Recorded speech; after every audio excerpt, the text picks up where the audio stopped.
প্রিয় অষ্টম শ্রেণীর শিক্ষার্থীরা, তোমাদেরও 2024 সালের বার্ষিক মূল্যায়ন বিষয়ভিত্তিক নির্দেশনা দেওয়া হয়েছে। তো তোমাদের যে বইয়ের সিলেবাস দিছে সেটা হলো অভিজ্ঞতা 3, ঘনবস্তুর দ্বিপদী ত্রিপদী রাশি খুঁজি। পৃষ্ঠা নাম্বার দেওয়া আছে, তোমরা এগুলা দেখে দেখে নিতে পারবা। ক্ষুদ্র সঞ্চয় ভবিষ্যৎ গড়ি, অবস্থান মানচিত্র স্থানাঙ্ক জ্যামিতি, বৃত্তের খুঁটিনাটি, বাইনারি সংখ্যা পদ্ধতি, তথ্য বুঝে সিদ্ধান্ত নিই। এই 6টা অধ্যায়ের উপরেই তোমাদের বার্ষিক পরীক্ষা এবং শিক্ষণকালীন মূল্যায়ন পরীক্ষা হবে। তো প্রথমেই আমি 7-এর কিছু অংশ দেখাইছি। সেখানেও শিক্ষণকালীন মূল্যায়ন হবে 30%, আর বার্ষিক পরীক্ষা হবে 100%। তো তোমাদেরও তাই, অষ্টম শ্রেণীরও তাই, শিক্ষণকালীন মূল্যায়ন 30%, সামষ্টিক মূল্যায়ন 70%। তোমরা দেখতে পাচ্ছ মূল্যায়ন কাঠামোটা এইভাবেই হবে। তবে এখানে তোমরা একটা কথা বলে রাখি, এই 30% কিন্তু ক্লাসেই শেষ করবে।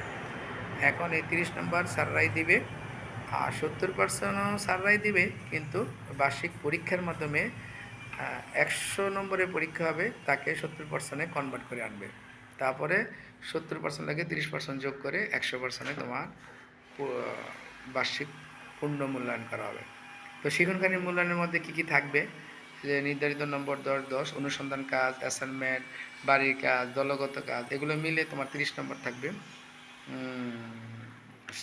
শ্রেণীর কাজ বা শিক্ষণকালীন মূল্যায়ন ক্লাসই এগুলো শেষ করবে স্যাররা। এরপরে বার্ষিক পরীক্ষা যেটা হবে সেটা দেখো, যে কী কী থাকবে। নৈর্ভিত্তিক থাকবে 15টা, এক কথা হতে থাকবে 10টা, 10 নম্বর, আর সংক্ষিপ্ত হতে থাকবে 13টা, 13 দুগুণে 26 নম্বর, রচনামূলকের 7-7 49 নম্বর। এই নম্বরের ভিত্তিতে তোমার মোট 100 নম্বরের পরীক্ষাটা হবে। তবে রচনামূলক যেটা, এটা সৃজনশীল বলতে পারো, দৃশ্যপট নির্ভর বা যেভাবেই দেয়।